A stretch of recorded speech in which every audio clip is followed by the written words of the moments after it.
In a small, peaceful village in Morocco, there lived a young woman named Layla. Layla had a bright mind and a curious heart. Ever since she was a little girl, she kept asking questions that nobody could easily answer. Why do good people suffer? Why do some prayers seem unanswered? If Allah is merciful, why do hardships happen?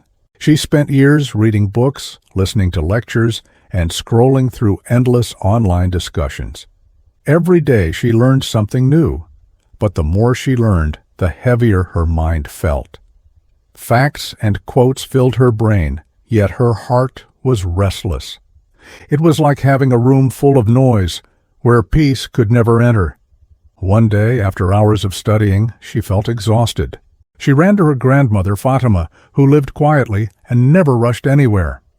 Fatima had never attended big lectures, nor did she own a library full of books, but she had something rare, peace in her heart and a life full of trust in Allah. "Grandmother," Layla said, almost crying, "I've read every book I could find. I know all the stories, verses, and teachings, but still, my mind is crowded and my heart feels empty. I want peace, but I can't find it." Fatima looked at her gently. She didn't answer immediately. Instead, she asked Layla to sit with her near a small fountain in the courtyard. She filled a clay pot with water, then put a handful of sand inside. She shook the pot quickly. The water turned muddy, and the sand swirled everywhere. "See this, Layla," Fatima said softly. "This is your mind right now.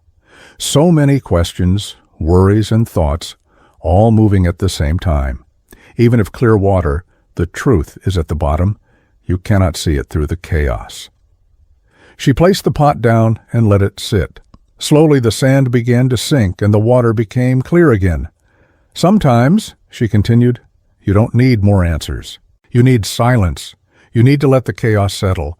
Only then can your heart see the truth clearly." Layla stared at the pot.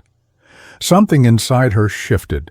For the first time, she stopped chasing answers everywhere. She simply sat quietly, listening to her own heart.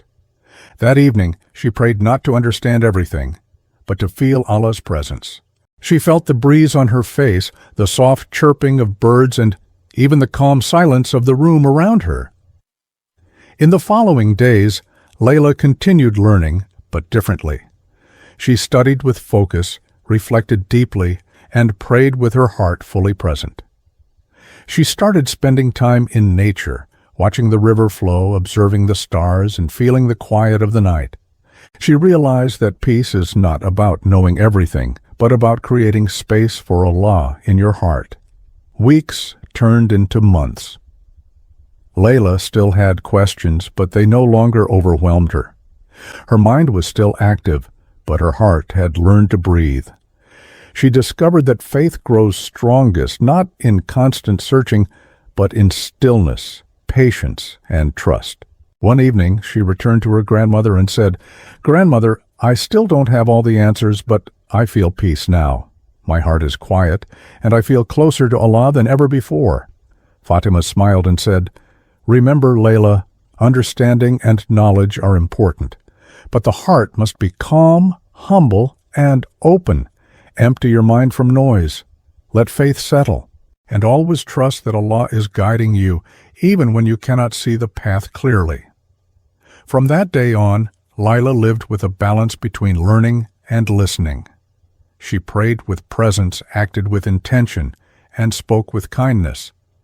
She realized that sometimes the most powerful lessons are not found in books or lectures, but in silence, reflection, and the simple act of trusting Allah.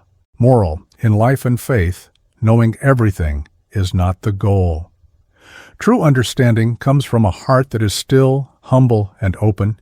Empty your mind from unnecessary noise. Let your heart listen. Let faith guide you. If you enjoyed this story and want to hear more inspiring tales, don't forget to subscribe to Moral Echo Tales and hit the notification bell. Your heart will thank you for it.